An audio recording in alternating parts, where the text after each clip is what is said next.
Okay, I'm just going to show you how I prepare my blackwash. Everybody has their own way of doing things. You know, once you start experimenting with this stuff, you'll find what works for you, what materials work for you, your application. It's just trial and error. So basically, I have about 8 ounces of water. You may see these cups a lot in my videos. That's because I buy them in a box by 100 with the lid. I go through a lot of these. I mix all my washes up, my IO washes, my black washes, my true tint washes, latex. These are pretty handy and they're cheap when you buy them in bulk. If you're in Canada, PM me and I'll give you the link to the company in Mississauga that makes these. Okay, so we got 8 ounces of water. Usually I use patio paints for the acrylic, but any craft paint will work. And you just give it a squirt. Just like that.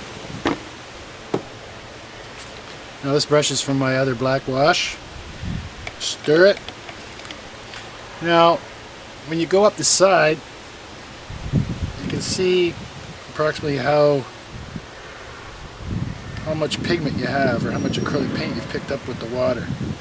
The other trick to this is if you want it darker, the paint will tend to settle in the bottom.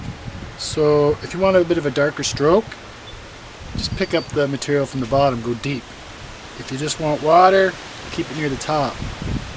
And of course you can add more water to thin it out. So one of the tricks to this, just like acid stain or anything else, is runs. So if I was to wash this,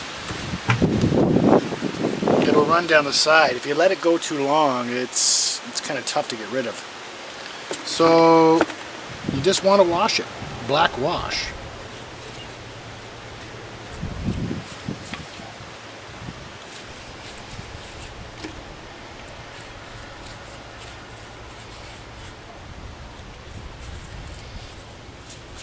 This is where I pick it up and I check my sides.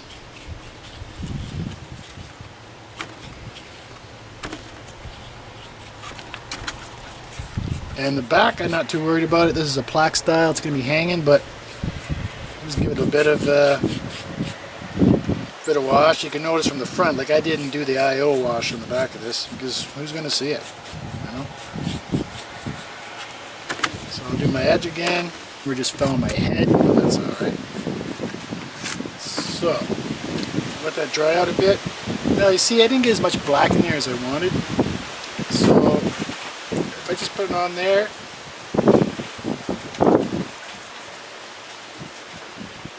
keep an eye on the sides.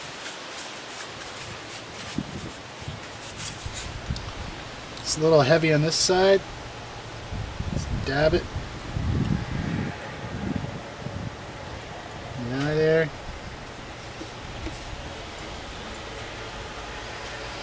So like wipe your brush, and you can use it as a sponge if you don't like it too heavy there. You'll pull it out. So now just let it dry, and you'll have those pooling of black. It'll go off. Now the tricky part to this is when you use sealer, you got to watch your sealer doesn't dilute and liquefy that black. But I'll make a video on that. It's the same thing for iron oxide or pigment. I mean, I use iron oxide very loosely. A lot of these pigments on the market, I don't know if they're true iron oxide or not, but